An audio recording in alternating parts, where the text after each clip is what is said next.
بسم الله الرحمن الرحيم القارعة ما القارعة وما أدراك ما القارعة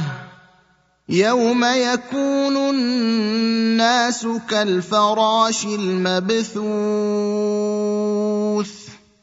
وتكون الجبال كالعهن المنفوش فأما من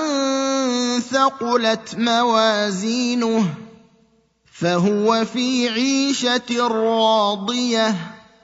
وأما من خفت موازينه فأمه هاوية وما أدراك ما هي نار حامية